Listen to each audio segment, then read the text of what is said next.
गुरु के पास जाकर ज्ञान अर्जित करना और ज्ञान अर्जित करने के पश्चात जो अर्जित किया गया है उसका रक्षण करना।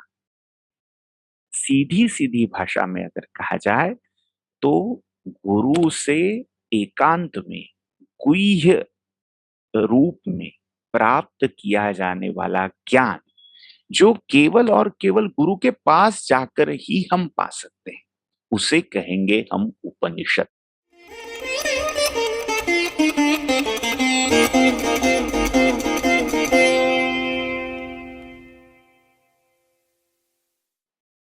सभी को मेरा सादर प्रणाम। सबसे पहले मैं धन्यवाद देना चाहूंगा संगम टॉक्स को। उनकी माध्यम से, उनकी सहायता से मैं आप सभी से इस माध्यम के द्वारा जुड़ सका। इसलिए संगम टॉक्स की पूरी टीम को मेरे धन्यवाद और आप सभी को मेरा धन्यवाद। आज हम उपनिषद इस विषय के बारे में थोड़ा चिंतन करेंगे। हम आज जिस विषय के बारे में चर्चा करने जा रहे हैं वो विषय पूरी भारतीय सभ्यता या संस्कृति और यहाँ तक कि जहां जहां तक ये सभ्यता पहुंची है, जहां जहां भारत से संबंध रखने वाले, भारतीयता को अपने हृदय में धारण करने वाले लोग ब्रह्मांड में पहुंचे हुए हैं, जहां जहां तक गए हैं वहां वहां इस विषय का, इस विषय के अंदर जो ब्रह्मांड को नापने वाली एक सत्ता है, उस सत्ता का ये पूरा एक विवरण उपनिषद इस केवल नाम के द्वारा दिया गया है। उपनिषद ये शब्द, उपनिषद ये एक नाम, इस नाम का क्या महत्व है, उसकी क्या व्याप्ति है, इसका थोड़ा हम प्रारंभ में विचार करेंगे। सबसे पहले जो एक महत्वपूर्ण इसमें चीज है वो व्युत्पत्ति है, जिसे हम अंग्रेजी में एटिमोलॉजी कहते हैं। किसी भी शब्द या नाम का जब हम अर्थ लगाते हैं तब उसकी निर्वचन, जिसको संस्कृत में निरुक्ति भी कहा गया है, वो करना आवश्यक है। ये शब्द तैयार कैसे होता है ये थोड़ा देखना पड़ेगा। उपनिषद ये शब्द हम जो प्रांतों में, प्रदेशों में बोली जाने वाली भाषाएं हैं उनमें नपुंसक लिंग में इस शब्द का प्रयोग करते हैं। वे उपनिषद, वो उपनिषद। इस प्रकार से मराठी हो, हिंदी हो, हिंदी की जैसे अवधि है, ब्रज है, सभी ये प्रांतिक प्रादेशिक जो प्रारूप है भाषाओं के, उन सभी में ज्यादातर इस शब्द का प्रयोग नपुंसकलिंग में, न्यूटर जेंडर में किया जाता है। पर विशेष बात यह है, संस्कृत में जब ये शब्द प्रयुक्त होता है तो ये प्रयोग रहता है स्त्रीलिंग में, जिसको हम अंग्रेजी में फेमिनाइन जेंडर कहते हैं। तो स्त्री लिंग में प्रयोग होने वाला ये उपनिषद शब्द, इसमें तीन पर्दे, तीन परकें, तीन शब्द या तीन उपसर्ग, निपात और धातु, इन तीनों का ये सामासिक रूप है। उप ये उपसर्ग है जिसको हम अंग्रेजी में प्रीफिक्स कह सकते हैं, जो धातु, क्रियापद या नाम के पूर्व में आ जाता है। वैसे ही दूसरा नी ये उपसर्ग है और अंत में सद ये एक भाषिक संस्कृत भाषा का क्रियापद है, धातु जिसको कहा जाता है, रूट। तो सद ये धातु कुछ अर्थ व्यक्त करता है, मगर उससे पहले उप और नी का अर्थ थोड़ा देखना पड़ेगा। उप यानी second to prior, second to uppermost, second last भी कह सकते हैं। जो उपांत्य है, जो सेमी है, जो वाइस है, जो उच्चतम से थोड़ा नीचे पर बाकी सभी लोगों से ऊपर है। तो उप का एक अर्थ हो गया उपांत्य,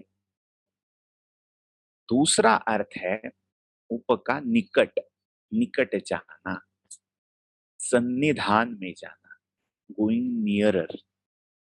तीसरा एक उप का अर्थ है जो उपोदबलक है, पूरक है, सपोर्टिव है, जिससे अपने प्रकृत विषय को पुष्टि मिलती है, पुष्टिदायक, पुष्टि प्रमाण देने वाला। इसे भी उप, ये उपसर्ग प्रयोग में लाया जाता है इस अर्थ में।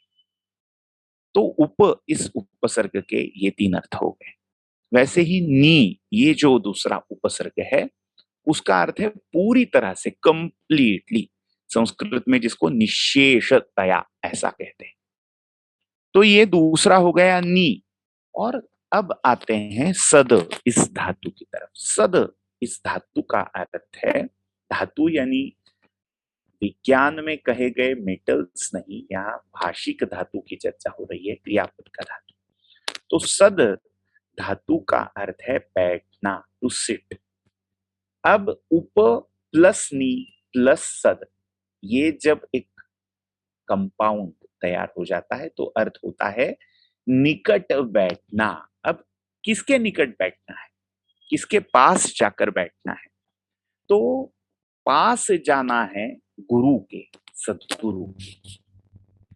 सदगुरु के पास जाकर बैठने के पश्चात गुरु जो उपदेश हमें देते हैं, गुरु जो ज्ञान हमें अर्पित करते हैं, गुरु जो मंत्र हमें सुनाते हैं, उनको ध्यान से, सावधानी से सुनना, ग्रहण करना और अपने मन में, मस्तिष्क में, स्मृति में उसको पूरी तरह से संग्रहित कर देना, उसका रक्षण करना। तो अर्थ हो गया गुरु के पास जाकर ज्ञान अर्जित करना, और ज्ञान अर्जित करने के पश्चात जो अर्जित किया गया है उसका रक्षण करना। सीधी सीधी भाषा में अगर कहा जाए तो गुरु से एकांत में, गुह्य रूप में प्राप्त किया जाने वाला ज्ञान, जो केवल और केवल गुरु के पास जाकर ही हम पा सकते हैं, उसे कहेंगे हम उपनिषद। ये उपनिषद गुरु के इतने पास जाने की ही पश्चात क्यों प्राप्त होते हैं, इसे जानने के लिए हमें भारतीय सभ्यता की जो धारणाएं हैं, अवधारणाएं हैं, उनका विचार थोड़ा करना पड़ेगा। सबसे पहली चीज, भारत की संस्कृति, सभ्यता, धर्म के विषय में जो प्रमाण रूप से मानी गई है वो है वेद।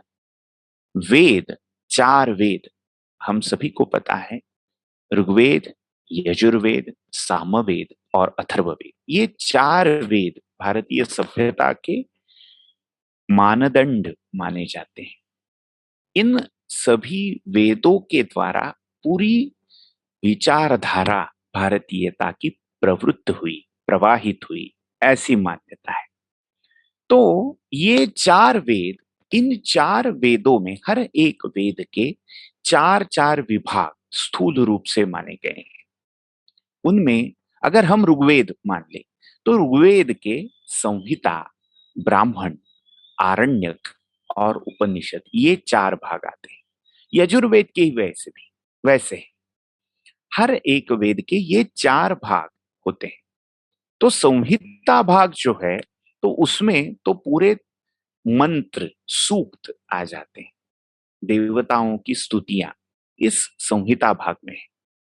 दूसरा जो विभाग है वो है ब्राह्मण विभाग। अब ये नाम सुनने के पश्चात बहुत लोगों को एक गलतफहमी हो जाती है कि ये ब्राह्मण वर्ण जाति के विषय में होगा, पर ऐसा नहीं है। यहाँ ब्रह्म शब्द का अर्थ है मंत्र। जो वेदों की संहिताओं में कहे गए, देखे गए वर्णित मंत्र है, उन मंत्रों को यहाँ ब्रह्म शब्द से निर्दिष्ट किया गया है। तो ब्रह्म अणति इति ब्राह्मणः, उन मंत्रों के विषय में उसका अर्थ विवरण हो, उसका विनियोग हो। विनियोग यानी उसका प्रयोग कहाँ, कैसे, किस प्रकार करना है, विधि, निषेध, इन सभी चीजों की चर्चा करने वाले वेदों के मंत्रों का, यानी संहिता में आने वाले मंत्रों का अर्थ और उसके पीछे की अवधारणाएं, कथाएं, आख्यान, ये बताने वाले ग्रंथ, ये सबसे पहले लोगों के लिए सुगम करने वाले ग्रंथ, ये है ब्राह्मण। तीसरे है आरण्यक, जो अरण्य में जाकर सीखे जाते थे, जिनका पठन, जिनका चिंतन केवल जंगल में, वन में ही जाकर किया जाता था।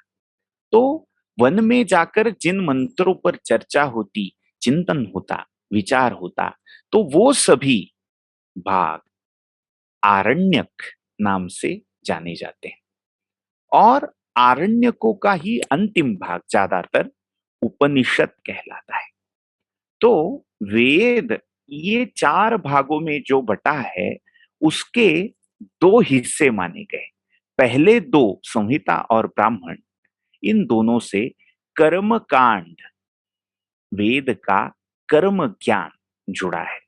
और जो उत्तर भाग है वेदों का, यानी आरण्यक और उपनिषद, इन दोनों में ज्ञान कांड की प्रवृत्ति है।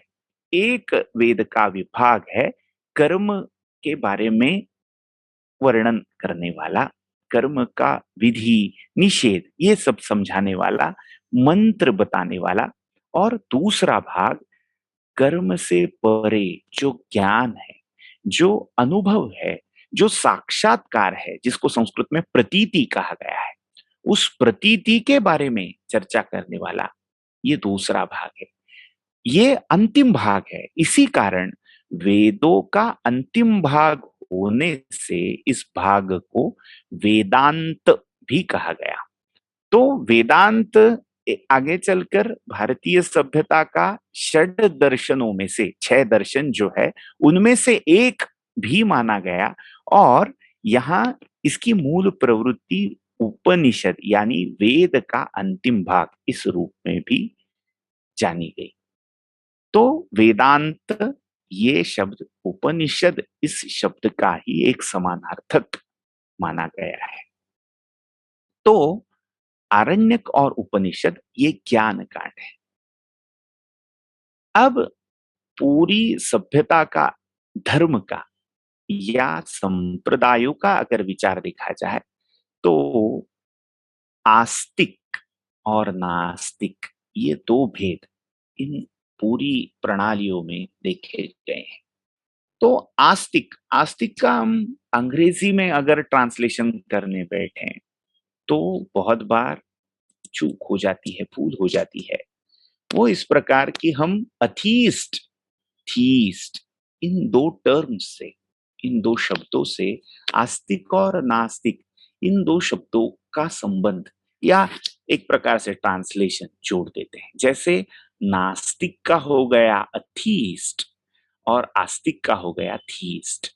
पर भारतीय सभ्यता में आस्तिक और नास्तिक केवल ईश्वर को मानने वाले और ना मानने वाले, इतने तक ही सीमित नहीं रहे। आस्तिक की व्याख्या ही है जो वेदों में, वेदों में दी गई विचार प्रणालियों में विश्वास रखते हैं, वो आस्तिक है, ना कि ईश्वर को मानने वाले। पाश्चात्य धारणाओं में आस्तिक का अर्थ है जो भगवान में, ईश्वर में आस्था रखता है, विश्वास रखता है, वो आस्तिक है। और जो उसे नहीं मानता वो नास्तिक है। पर भारत में जो वेद और वेद प्रणाली को, वेद जनित शास्त्रों को प्रमाण मान के चलते हैं, उनका अनुसरण करते हैं, वो आस्तिक है। और उनको ना मानने वाले नास्तिक कहलाते हैं। तो ये भेद हमें ध्यान में रखना है। जब हम भारतीय सभ्यता के बारे में चर्चा करते हैं तो अंग्रेजी का आश्रय ना लेते हुए हम आस्तिक और नास्तिक, यही टर्म हमें यूज करनी चाहिए, हमें उसका ही प्रयोग करना चाहिए। ये एक थोड़ा भेद यहाँ हमें दिखाई देगा। तो आस्तिक विचारधारा में वेदों की प्रामाणिकता है, वेदों की मान्यता है। तो अगर हम वेदों की चर्चा कर रहे हैं तो वेदों के कर्म कांड और ज्ञान कांड, ये दो भाग हो गए। और जिनको कर्म करने की इच्छा है वो कर्मकांड को प्रधान मान सकते हैं। और जिनको कर्म से परे जो भाव है, जो ज्ञान है, उसकी अगर सीधी सीधी भाषा में कहा जाए तो पड़ी है, ज्ञान की पड़ी है, जिनको knowledge for the sake of knowledge, जिनकी इच्छा रही है, वो उपनिषद का अध्ययन करना प्रारंभ करते हैं। पुराने समय में जब 4 आश्रमों की व्यवस्था हुआ करती थी समाज में, जब ब्रह्मचर्य, बाद में गार्हस्थ्य, वानप्रस्थ और संन्यास, ये 4 आयु के विभाग मानव के जीवन यापन समय में कौन सी फेज में, कौन से एज ग्रुप में, कौन से आयु वर्ग में उसे क्या करना चाहिए, ये इन आश्रमों के द्वारा निर्धारित होता था। तो जीवन के अंतिम छोर में, अंतिम भाग में ज्यादातर निवृत्ति पर धर्म का, ज्ञान के विचार का प्रारंभ हो जाता था। तो उससे ये उपनिषद जुड़ जाता। तो जैसे संन्यास आश्रम है, वैसे ही वेद का ये अंतिम भाग उपनिषद है। तो एक कोरिलेशन, एक सह संबंध हम यहाँ दिखा सकते हैं। 4 वेदों के 4 विभाग और 4 विभागों से इन 4 आश्रमों का संबंध, जैसे ब्रह्मचर्य आश्रम का संबंध संहिता से, गृहस्थ आश्रम का संबंध ब्राह्मणों से, वानप्रस्थों का संबंध आरण्यक से, और यति सन्यासियों का संबंध उपनिषदों से। तो सन्यासी, यति, इनकी विचारधारा से ये उपनिषद ज्यादातर जुड़े थे। तो उपनिषद क्या है, इसका थोड़ा हमने विचार किया। वेदों का अंतिम भाग ये उपनिषद। अब ये उपनिषद असल में क्या है? उपनिषद यानी गुरु और शिष्य में किया गया संवाद। प्रश्न शिष्य पूछ रहा है और गुरु उसके उत्तर दे रहे हैं।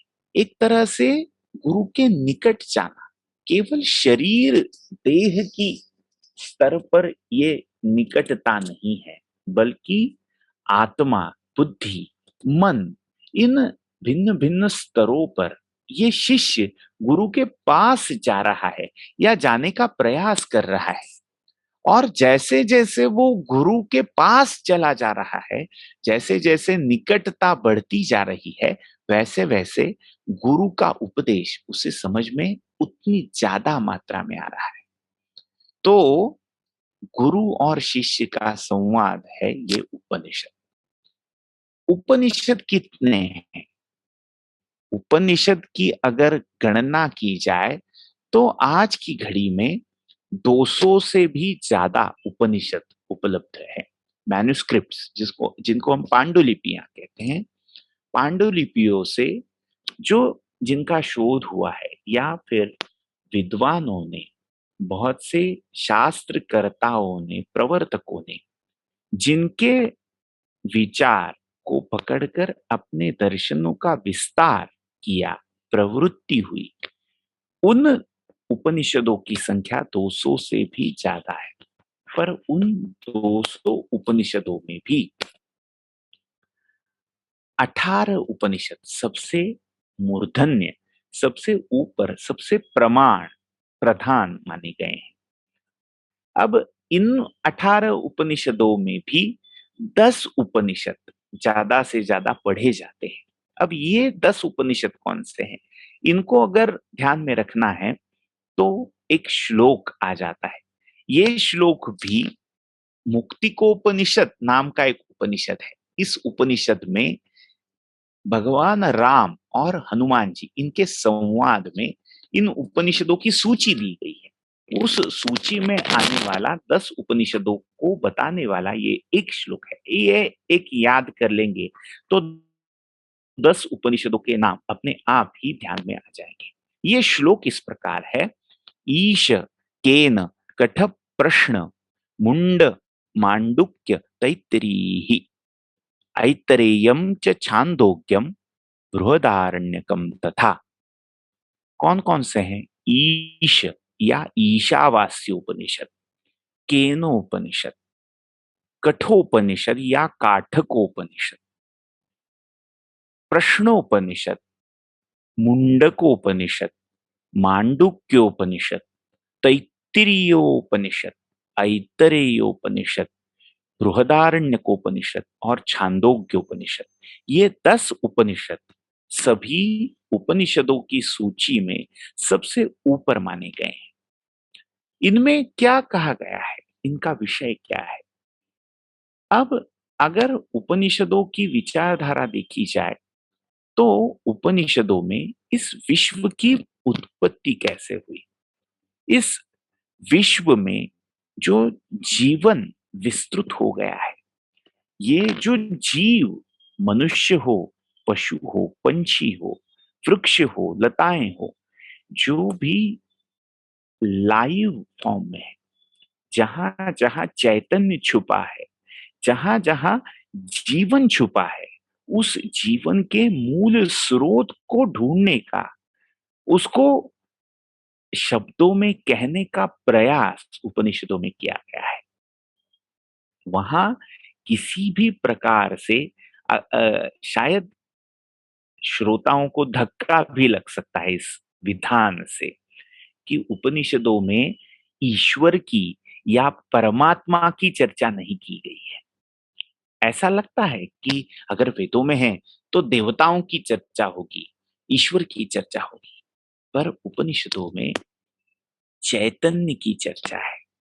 ये चैतन्य जो जिस जीव में पड़ा है, निहित है, विहित है, उस जीव के आकार का वो चैतन्य हो जाता है। यानी चींटी में अगर चेतना है, चैतन्य है, तो चींटी जितना चैतन्य है, उसका उस चेतना का अंश चींटी जितना हो जाता है।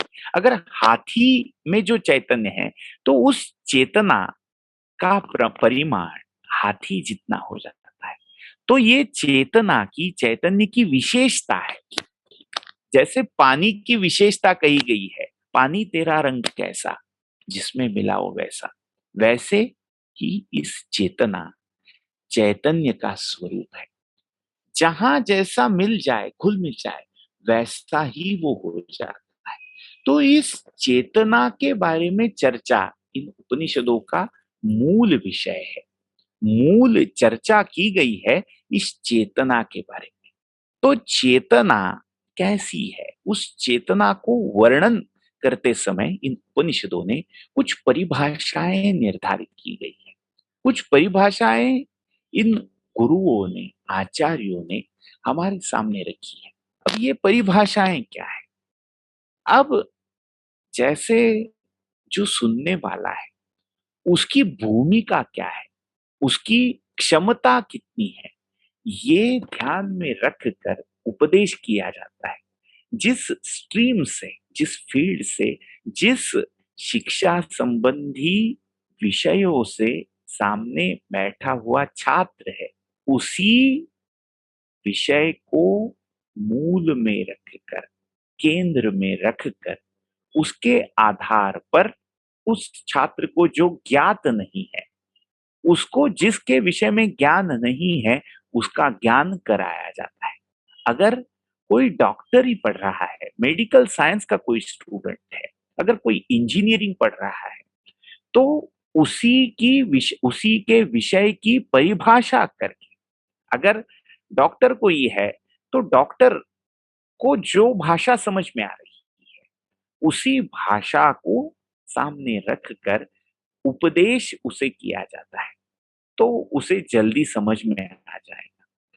इसी हिसाब से इन उपनिषदों ने सामने जो छात्र बैठे हैं उनकी ज्ञान में जो विषय है, उनको जिस विषय के बारे में जानकारी है, उन्हीं विषयों को केंद्र में रखकर, उन्हीं को माध्यम बनाकर इन उपनिषदों में जो आचार्य है उन्होंने ये उस परम सत्ता का, चेतना का वर्णन किया। तो कुछ उपनिषद इस चेतना को ब्रह्म इस शब्द से निर्धारित करते हैं, कुछ उपनिषद इस चेतना को पुरुष इस शब्द से कहते हैं। अब यहाँ पुरुष ये शब्द सुनने के बाद शायद एक विभ्रम पैदा हो सकता है कि ये पुरुष सत्ता है, मेल डोमिनेशन है। तो यहाँ पुरुष इस शब्द का प्रयोग बहुत ही अलग तरीके से, अलग दृष्टि से किया गया है। पॉइंट ऑफ व्यू ही अलग है। पुरुष इस शब्द की व्याख्या जो उपनिषदों ने दी है वो इस प्रकार है, पूरी शेते इति पुरुषः, जो पुरी में रहता है, पुरी में निवास करता है, वो पुरुष है। अब ये पुरी कौन सी है, ये नगरी कौन सी है? तो ये नगरी है जिस नगरी के 9 द्वार बने हैं, उस नगरी में रहने वाले तत्व को पुरुष कहा गया है। अब 9 द्वार वाली, जिसको आउटलेट्स हम कह सकते हैं या इनलेट भी कह सकते हैं, अंदर बाहर आने जाने का मार्ग, द्वार 9 है। अब इस नगरी के 9 द्वार कौन से हैं? तो ये नगरी अन्य किसी भी नगरी से अलग है, विशेष है। वो नगरी है हमारा देह, हमारा शरीर, हमारी जो ये बॉडी है, यही वो नगरी है। और इस शरीर पर जो इंद्रियां हैं, जैसे कि आंखें, कान, नाक, मुंह, या जननेन्द्रिय या अपान मार्ग, जिसको गुद मार्ग भी कहा गया है, तो ये 9 द्वार हमारे शरीर में अंदर जाने के और बाहर आने के हैं।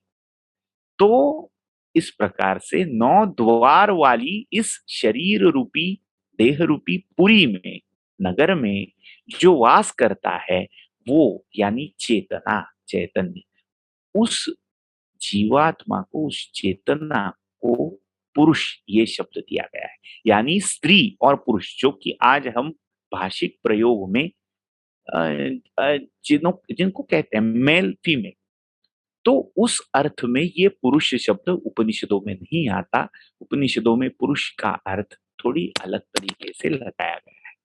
तो ये चेतना पुरुष इस दूसरी परिभाषा से निर्धारित की गई उपनिषदों में। तीसरी परिभाषा है प्रजापति।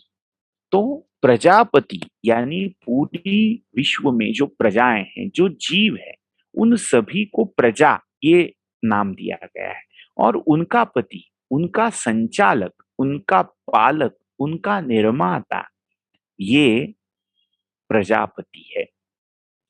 तो आत्मा को या चेतना को प्रजापति के रूप में भी कहा गया है इन उपनिषदों में। तो आत्मा, ब्रह्म, चेतना, चैतन्य, प्रजापति या फिर पुरुष, इन भिन्न भिन्न नामों से इन उपनिषदों में इस परम सत्ता, सुप्रीम बीइंग, अल्टीमेट रियलिटी के बारे में चर्चा की गई है। इस कारण भारतीय सभ्यता में जो भी चेतना या आत्मा से संबंधित चर्चा, दर्शन, संप्रदाय आगे चलकर विस्तृत हुए, उन सभी का मूल इन उपनिषदों में पाया गया है। उपनिषदों का विचार, जैसे हर एक उपनिषद में भिन्न भिन्न विषयों के आधार से इस चेतना की चर्चा की गई है। इन विषयों को, इन मॉडल्स को, अब मॉडल ये शब्द में प्रयोग करूंगा। मॉडल्स दिए गए, प्रारूप दिए गए, क्या है ये? इन प्रारूपों को, मॉडल्स को विद्या ये शब्द दिया गया है। विद्या यानी हम ज्ञान को कहते हैं विद्या, पर उपनिषदों में जो मॉडल है, जिस मॉडल या डेमो भी कह सकते हैं, तो डेमो को ही विद्या के रूप में उपनिषदों ने कहा है। इसके लिए थोड़ा एक उदाहरण के रूप में हम एक कथा यहां देखेंगे। छांदोग्योपनिषद सामवेद का उपनिषद है। ये जो भिन्न भिन्न उपनिषद है, एक एक वेद या वेद की शाखा से जुड़े हैं। जैसे इन 10 उपनिषदों में ऐतरेय उपनिषद ऋग्वेद का है, बृहदारण्यक, तैत्तिरीय, काठक या श्वेताश्वतर ये उपनिषद यजुर्वेद के हैं। छांदोग्योपनिषद, केनोपनिषद ये सामवेद के उपनिषद है। मुंडक, मांडुक्य, प्रश्न ये उपनिषद अथर्ववेद के उपनिषद। तो एक एक वेद से ये उपनिषद संबद्ध है। तो हर एक उपनिषद में भिन्न भिन्न विषय, भिन्न भिन्न कथाएं आ गई है। छांदोग्योपनिषद में, वैसे जो सामवेद का उपनिषद है, उसमें एक बहुत ही सुंदर कथा आती है। कथा है श्वेत केतु और उसके पिता उद्दालक की। जैसा कि मैंने पहले कहा कि उपनिषद यानी गुरु और शिष्य का संवाद है। गुरु ये पद किसी भी व्यक्ति विशेष को प्राप्त हो सकता है। हमारी माता भी गुरु हो सकती है, हमारे पिता भी गुरु हो सकते हैं, हमारा कोई मित्र, सहपाठी भी गुरु हो सकता है। एक बहुत बड़ी धारणा भारतीयों की सभ्यता ने विश्व को दी। वो धारणा ये है, ज्ञान या विद्या 4 स्तरों में, 4 सोपानों में, 4 लेवल्स में पाई जाती है। ये क्या है? इसके लिए एक श्लोक कहा गया है। शायद इस श्लोक का एक विडंबन आपने अ, कुछ सिनेमाओं में सुना होगा। विद्या या ज्ञान अर्जित करने की ये 4 मार्ग है। ये विद्या चतुष्पदा यानी जिसके 4 पैर हैं, ऐसी मानी गई है। विद्या को या ज्ञान को गौ माना गया है, गाय माना गया है। तो गाय के जैसे 4 पैर होते हैं। अगर एक पैर काट दिया जाए तो गाय अधूरी हो जाएगी, गाय खड़ी नहीं हो पाएगी ठीक से, ढंग से। वैसे ही ये विद्या, ये ज्ञान 4 पैरों पर टिका है। उसके 4 मूल स्तंभ है। तो ये 4 मूल स्तंभ या 4 पैर कौन कौन से हैं? इन पाद शब्द का अर्थ दूसरी दृष्टि से परसेंटेज में भी हम कह सकते हैं। जैसे 100% हम मानते हैं तो 25% के 4 सेट्स आ जाते हैं। 25, 25, 25, 25, 25 ऐसी 4% हम जोड़ते तो 100% पूरा हो जाता है। तो वैसे ही ये पूरी विद्या अगर 100% की है तो 25 के 4 भाग इसमें दिखाई देते हैं। तो ये 4 भाग कौन से हैं? तो उन 4 भागों को कहने वाला ये श्लोक है। वो श्लोक इस प्रकार है, आचार्यात् पादम आदत्ते, पादम अन्यत् स्वमेधया। यानी कि विद्या का या ज्ञान का पहला पाद, पहला चरण जो है, वो आचार्य गुरु के मुख से पाया जाता है। दूसरा चरण विद्या का, ज्ञान का जो पाया जाता है, वो स्वमेधया, खुद की मेधा, खुद की प्रज्ञा, खुद की बुद्धि के आधार पर ये दूसरा भाग, दूसरा चरण विद्या का, ज्ञान का अर्जित हो सकता है। पादम सब ब्रह्मचारिभ्य, सब ब्रह्मचारी यानी सहपाठी, हमारे जो सहपाठी है, सहाध्यायी है, उनकी सहायता से विद्या या ज्ञान का तीसरा चरण हम पा सकते हैं। और विद्या का चौथा चरण है पादः कालेन पच्यते। जैसे जैसे हमारा अनुभव बढ़ता जाता है, हम एक्सपीरियंस्ड होते जाते हैं, वैसे वैसे ये विद्या पक्व होती चली जाती है। तो इन चार हिस्सों में, चार भागों में ये विद्या या ज्ञान बंटा है। तो सबसे पहला जो ज्ञान का भाग है वो गुरु के मुख से पाना, ये भाग है। वो प्रसंग छांदोग्य में श्वेत केतु और उद्दालक के संवाद में कहा गया है। आचार्य मुख से विद्या लेनी है। तो ये श्वेत केतु जो था वो बहुत ही आलसी था, बहुत ही आ, एक प्रकार से आज की पीढ़ी, वैसे तो मैं भी आज की पीढ़ी का ही हूं, पर हमारी जनरेशन की एक जो टेंडेंसी है कि जो विद्या अर्जित करनी है वो आराम से हम ले रहे हैं। संस्कृत में एक दूसरा श्लोक आ जाता है, विद्यार्थी चेत त्यजेत सुखम, सुखार्थी चेत त्यजेत विद्या, विद्यार्थी चेत त्यजेत सुखम। इसका अर्थ है कि अगर आप विद्यार्थी हो, आप विद्या की कामना करते हो, तो सुख को छोड़ना पड़ेगा, आराम को छोड़ना पड़ेगा, जो सुविधाएं हैं वो उनका त्याग करना पड़ेगा। जब तक आप परिश्रम के लिए तत्पर नहीं हो जाते, तब तक ज्ञान अर्जित नहीं हो पाएगा। जितना आप कंफर्ट जोन में रहना पसंद करेंगे, उतना ज्ञान से, विद्या से दूर होता चला जाएगा हर एक आदमी। तो परिश्रम से ये डरता था, भागता था, ऐसा श्वेत की। तो एक बार उसके पिता थे उद्दालक। उन उद्दालक ऋषि ने श्वेतकेतु से कहा कि हमारे कुल में एक भी ऐसा आदमी नहीं है जो अध्ययन से भागता हो।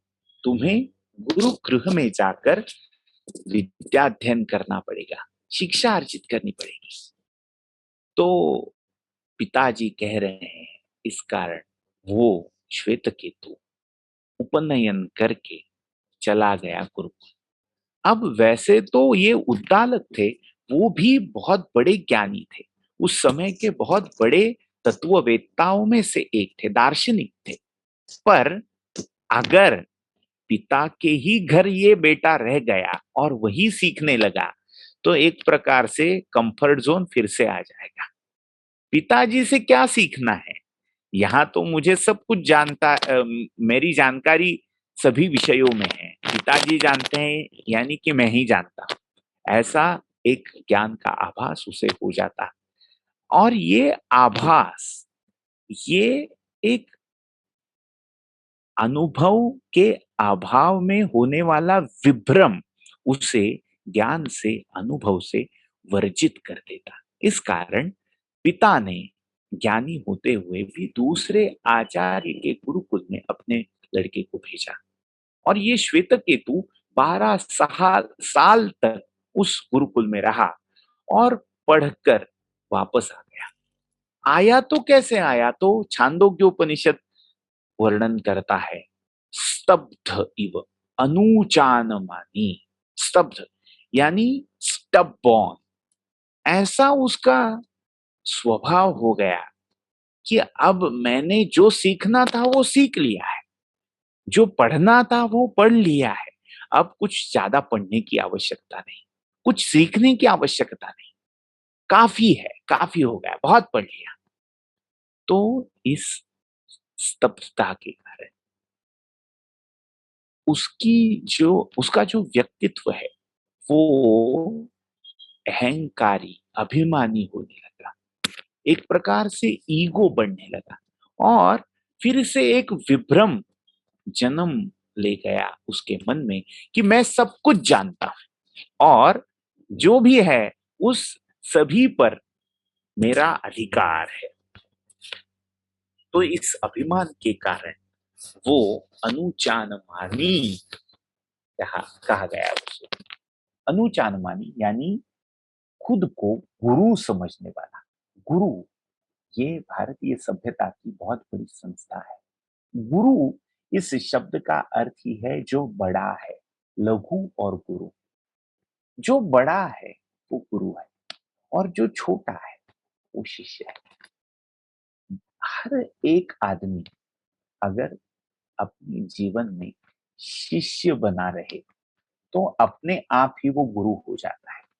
बड़प्पन, महती, महत्ता, महत्व उसे अपने आप ही मिल जाता है, पर उसके लिए झुकना आवश्यक है। जितना आदमी बड़ा हो जाएगा उतना विनय बढ़ना चाहिए। विद्या विनयेन शोभते, ये उक्ति शायद सभी की सुनी होगी। तो जितना बड़ा ज्ञान उतना बड़ा विनय आने की आवश्यकता होती है। पर श्वेत केतु के बारे में वो तो आधा ज्ञानी था और आधे ज्ञान के कारण मैं ज्ञानी हो गया ऐसा विभ्रम उसके मन में पैदा हो चुका था। इस कारण वो अभिमानी हो गया, अविनीत हो गया, विनय दूर चला गया और वो ढीठ बनकर हर एक से विवाद करने लगा कि तुम्हें क्या आता है, मुझे सब कुछ आता है। तो ये अपने पुत्र का स्वभाव देखकर पिता दुखी हो गए। पिता ने एक दिन मन में निश्चय किया कि इसका जो अभिमान है वो तोड़ देना चाहिए। अगर ऐसा ही चलते रहा तो इसका पतन निश्चित है। तो पुत्र की पुत्र के कल्याण के लिए पिता ने एक दिन उस श्वेत केतु को, अपने पुत्र को निकट बुलाया। उपनिषद शुरू हो गया, गुरु के निकट जाना। श्वेत केतु पिता के पास आए। उन्होंने पूछा पिता ने कि क्या पढ़ा गुरुकुल। तो उसने ये बड़ी चौड़ी लिस्ट दे दी, सूची दे दी, ये पढ़ा, वो पढ़ा, ये पढ़ा। तो उद्दालक हंसे। पूछा उन्होंने कि ऐसी चीज क्या तुमने पढ़ी, क्या तुम्हारे आचार्य ने ये तुम्हें पढ़ाया कि जिस चीज को जानकर इस विश्व में कुछ भी अनजान नहीं रहता, अज्ञान नहीं रहता। एक ऐसी चीज जिसके जानने से अनजाना भी जाना हुआ सा हो जाता है। जो अज्ञात है वो भी ज्ञात हो जाता है। जो अदृष्ट है वो दृष्ट हो जाता है। जो अविज्ञात है वो विज्ञात हो जाता है। तो ऐसी चीज क्या है, उस चीज के बारे में तुम्हारे आचार्य ने तुम्हें पढ़ाया क्या, ऐसा प्रश्न किया। तो ये श्वेतकेतु हड़बड़ा गया। उसके लिए ये प्रश्न आउट ऑफ सिलेबस था। वो कहने लगा ये क्या पूछ रहे हैं, ऐसी कोई चीज भी होती है। हर एक चीज का स्वयं जाकर अध्ययन करना पड़ता है, तब तक वो अनजानी चीज जानी हुई कैसे हो सकती है। तो पिता हंसे और उन्होंने कहा नहीं, ऐसी एक चीज जरूर है इस विश्व में जिसे जानने के पश्चात जो तुम नहीं जानते वो भी जान सकते हो। एकेन विज्ञातेन सर्वम विज्ञातम भवति, ये होती है। एक को जान लो तो उस एक के ज्ञान से सब कुछ जान लो। अब श्वेत केतु की ज्ञान की यात्रा असल में शुरू हो गई। इस हड़बड़ाहट से, इस एक बहुत बड़े धक्के से श्वेत केतु जागृत हो गया। वो सचेत हो गया कि अरे ये तो मैंने पढ़ा ही नहीं। इस कारण उसका अहंकार थोड़ा दूर हो गया, हट गया। अज्ञान का आवरण दूर होने के पश्चात अब श्वेतकेतु पिता से पूछने लगा, नहीं मैं नहीं जानता, आप मुझे कृपया बताएं क्या है वो। एक को जानने से सभी का ज्ञान, कैसे हो सकता है? तो पिता ने उसे टास्क दिए, कुछ प्रयोग बताए, कुछ कहा, कुछ करने के लिए कहा और उन प्रयोगों के पश्चात, उन प्रयोगों के ही माध्यम से उन्होंने अध्यात्म विज्ञान इस श्वेतकेतु को समझाया। जैसे कि कुछ उदाहरण, उन्होंने क्या-क्या उसे कहने को, करने को बोला, वो हम देखेंगे।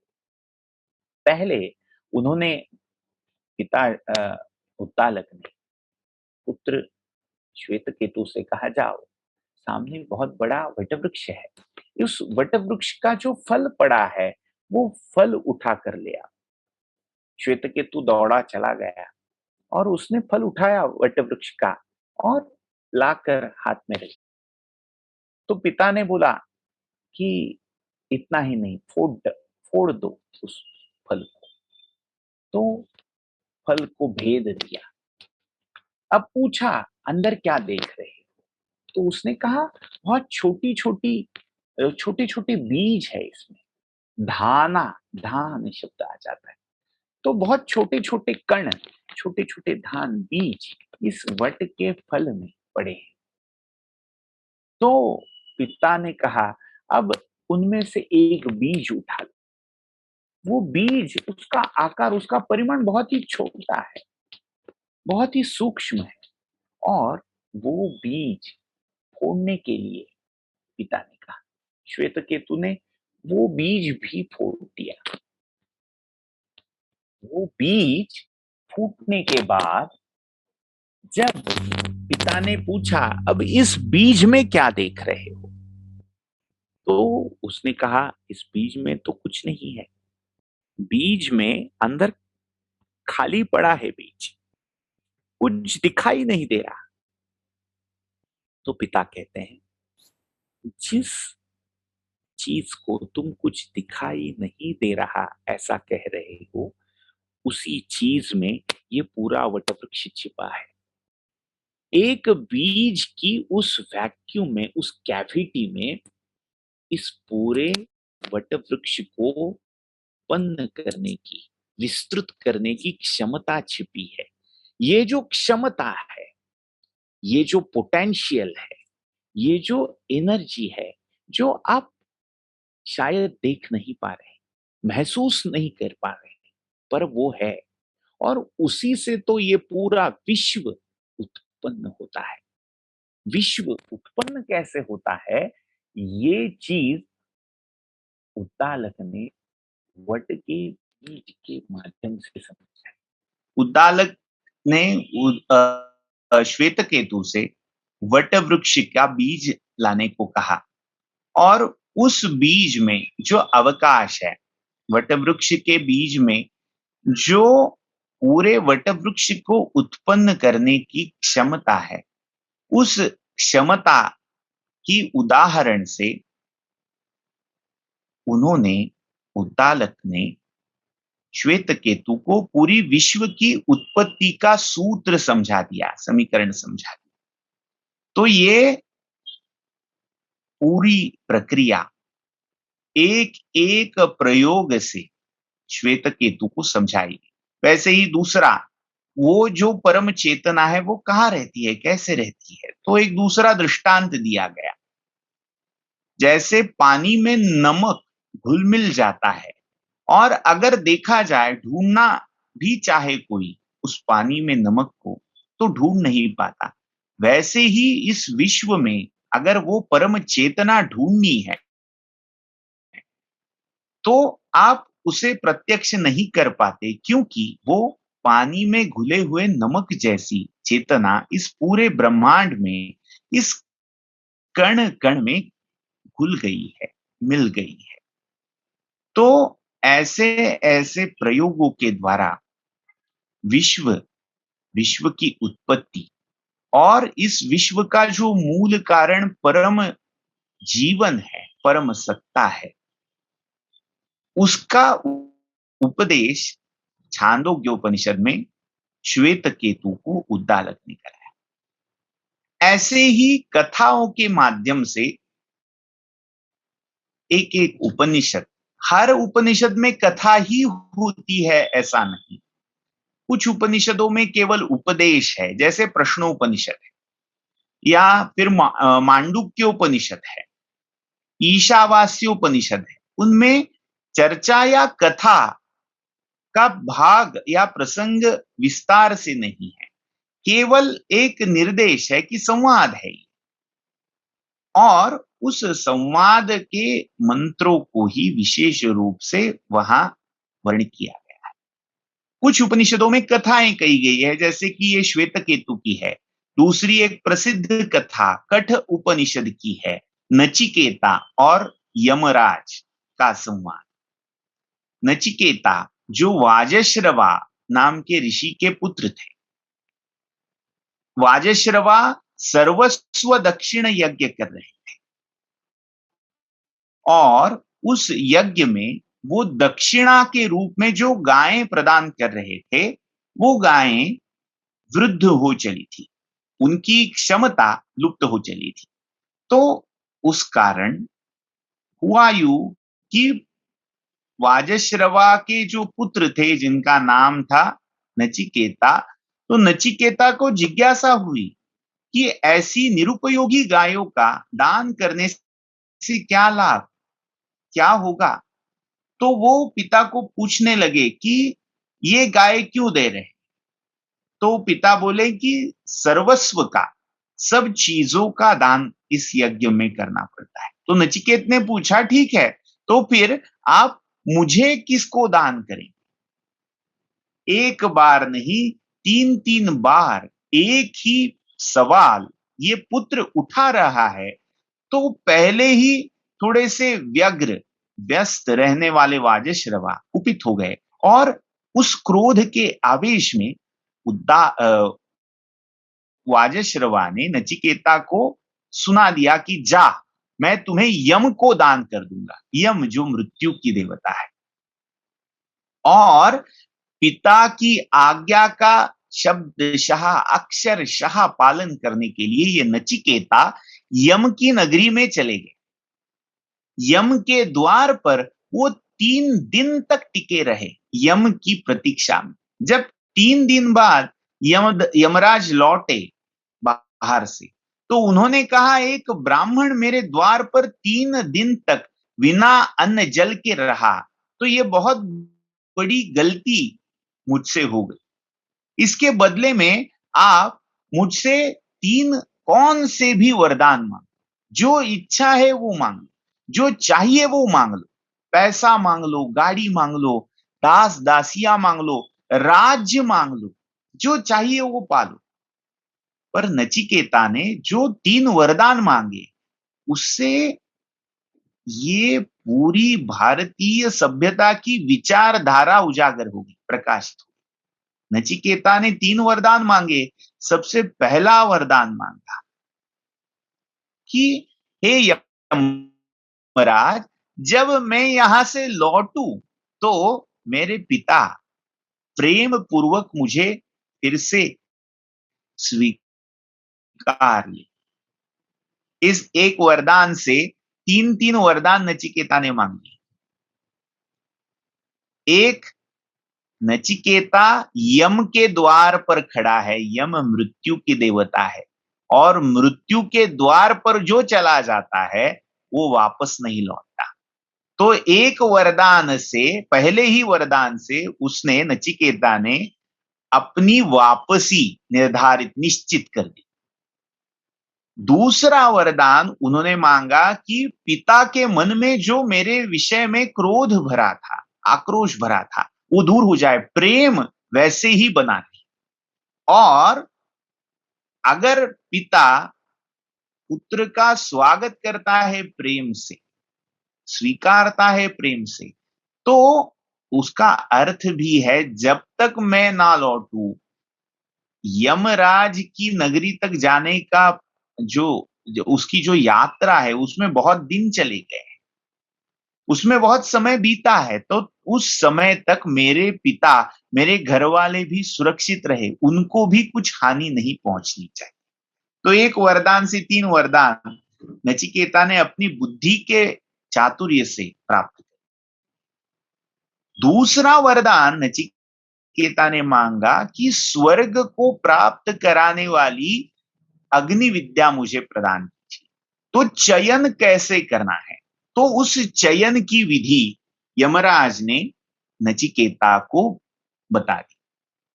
तो ये दूसरा वरदान था जिससे उसने पहले वरदान से इहलोक सुधार दिया, दूसरे वरदान से परलोक को भी प्राप्त कर लिया। अब तीसरा वरदान जो उसने मांगा वो सुनकर यमराज भी बौखला गए। उसने पूछा नचिकेता ने कि मृत्यु क्या है, ये मुझे बताइए। कोई कहता है मृत्यु के पश्चात जीवन नहीं रहता, कोई कहता है रहता है। ऐसे विवाद में मैं पढ़ना नहीं चाहता। कृपया आप ही मृत्यु के देवता है, आप ही मुझे बताइए मृत्यु क्या है।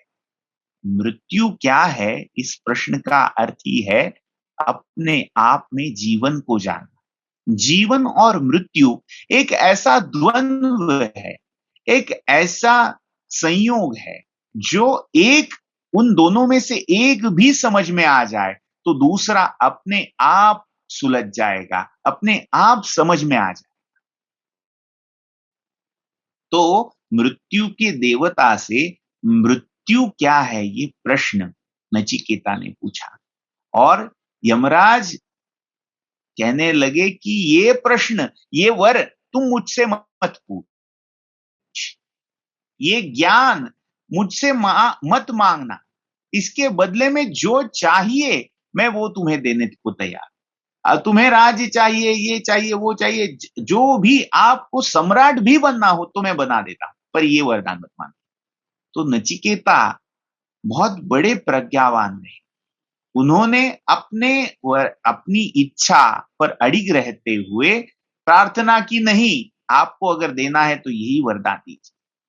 मनुष्य का स्वभाव है वो जो मूल्यवान है वो बचाने के लिए जो कम मूल्यवान है उसका त्याग कर देता है, उसको दान दे देता है।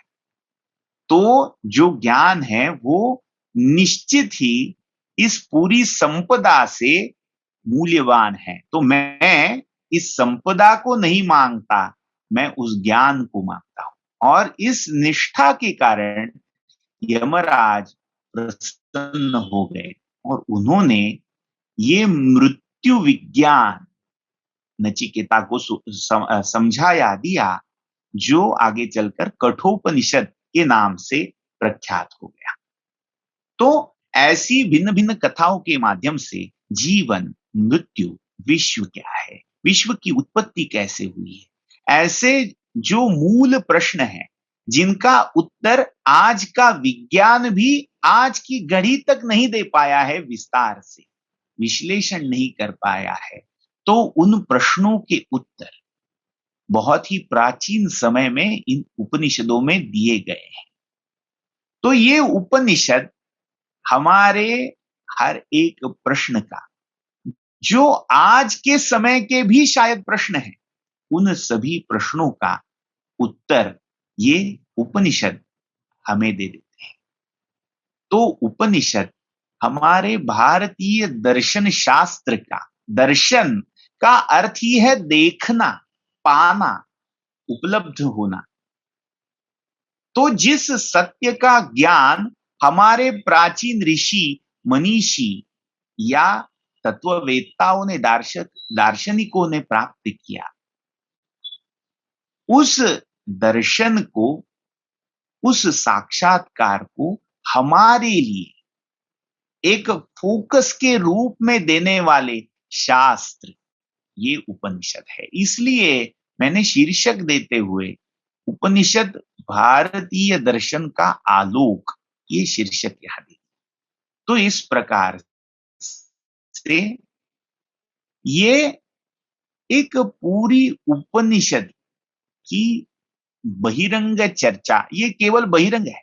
हमने उपनिषद क्या है ये देखा, उपनिषद कौन कौन से हैं, 200 उपनिषदों के नाम तो हम यहां पढ़ नहीं पाएंगे, पर उसके विस्तार के बारे में हमने चर्चा की। यहां तक कि जो उपासना संप्रदाय आगे चलकर प्रवृत्त हुए या विकसित हुए, उनका भी पूरा तत्व चिंतन बाद में उपनिषद के फॉर्मेट को, उपनिषद के प्रारूप को सामने रख कर दिया गया। हमें जैसे नव्य उपनिषद आज भी उपलब्ध हो जाते हैं, जो प्राचीन उपनिषदों की तुलना से थोड़े मॉडर्न है, आधुनिक है, पर उनकी रचना भी ईसा की 12वीं सदी तक हुई है, बाद में नहीं हुआ है। तो ये उपनिषद नव्य उपनिषद कहलाते हैं। जैसे कि अकबर के समय में एक उपनिषद रची गई, एक फारसी विद्वान और जो संस्कृत का भी विद्वान रहा, उसने अल्लोपनिषद की रचना। अल्लाह जो इस्लाम में सबसे ऊपर, सबसे श्रेष्ठ सत्ता, परमात्मा जैसी सत्ता मानी गई है, उसका वर्णन उसने इस अल्लोपनिषद में किया। जीसस क्राइस्ट ने अपने शिष्यों को जो ज्ञान दिया था, संवाद के रूप में जो ज्ञान चर्चा हुई थी, वो बाद में पर्वतोपनिषद नाम से संग्रहित किया गया। तो ऐसे उपनिषद की मूल धारा को प्रमाण रूप में मानकर बहुत से मनीषियों ने ये नव्य उपनिषदों की भी रचना कर दी। इन नव्य उपनिषदों में तंत्र, आगम, योग, वैष्णव, शाक्त, शैव, गाणपत्य ऐसे सांप्रदायिक विचारधाराओं का विवरण हमें उपलब्ध हो जाता है। पर जो मूल उपनिषद की धारा है, वो हमें जीवन के मूल स्रोत तक ले जाती है। जीवन का उद्गम हमें वो देती है। इस कारण उपनिषदों का अध्ययन अत्यंत आवश्यक है। ये बहुत ही संक्षेप से हमने उपनिषदों पर विचार किया। यहाँ ये चर्चा, हम उस चर्चा को विराम देते हैं। अगर जो भी यहाँ कहा गया है या फिर उपनिषद इस विषय के बारे में अगर आपको कुछ शंकाएं हैं, प्रश्न हैं, तो आप यहाँ पूछ सकते हैं। सभी को फिर से सादर प्रणाम और धन्यवाद।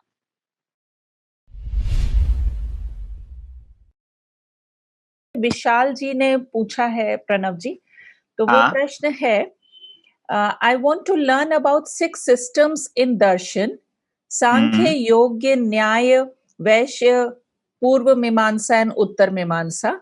Can you please suggest a good authentic source or book for learning this? इसके साथ मैं भी ये पूछना चाहूंगी कि इवन आज की वार्ता के बारे में, उपनिषद के बारे में भी कुछ शॉर्ट में हमारे श्रोताओं के लिए आप कुछ बुक सजेस्ट करें तो बहुत अच्छा रहेगा। हाँ हाँ हाँ, बहुत अच्छे। जो प्रश्न पहले पूछा गया है कि षड दर्शनों के बारे में अगर जानना है, तो थोड़ा नाम का जो भेद यहाँ पढ़ते समय हो गया है, वो मैं करेक्ट करना चाहूंगा। 6 दर्शन या 6 जिनको तत्व ज्ञान या 6 संप्रदाय कहा गया है, वो दर्शन, षड दर्शन इस प्रकार है। पहला है सांख्य, दूसरा है योग, तीसरा है न्याय, चौथा है वैशेषिक कणाद ऋषि का, पांचवा है पूर्व मीमांसा जैमिनी ऋषि का, और छठा है वेदांत या उत्तर मीमांसा बादरायण का। एक एक के प्रवर्तक है। जैसे सांख्य के प्रवर्तक महर्षि कपिल है, योग के प्रवर्तक वैसे तो पुराण काल में हिरण्यगर्भ माने गए हैं, और इतिहास काल में महर्षि पतंजलि योग के प्रवर्तक हैं।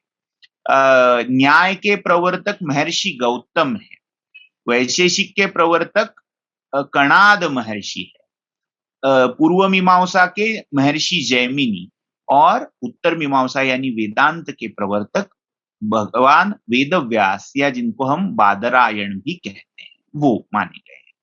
अगर इनके बारे में आपको पढ़ना है, तो बहुत सी सुंदर सुंदर किताबें उपलब्ध है।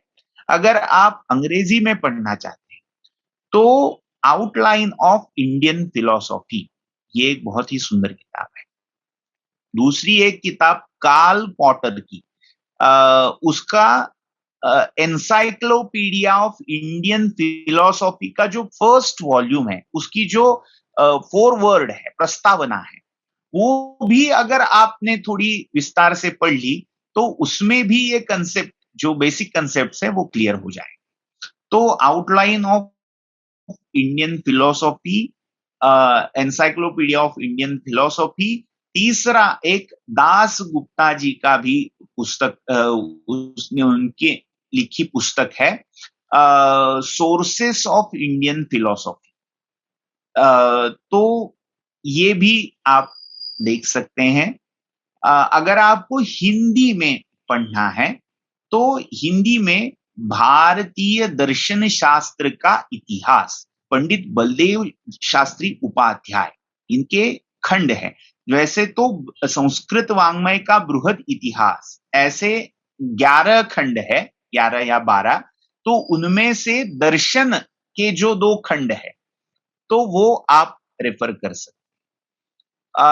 अब जो दूसरा प्रश्न पूछा गया कि उपनिषद अगर पढ़ने हैं या उनके बारे में ज्यादा जानना है तो कौन से उत्तम पुस्तक रहेंगे, तो एक पुस्तक तो गीता प्रेस गोरखपुर से उपनिषद विशेषांक जो प्रकाशित हुई थी, 23वें वर्ष में ये प्रकाशित हो गया था। कल्याण मासिक के कल्याण नाम का जो उनका अंक रहता है, पीरियोडिकल है, उसमें उपनिषद विशेषांक, ये बहुत ही महत्वपूर्ण किताब है, ये आप देख सकते।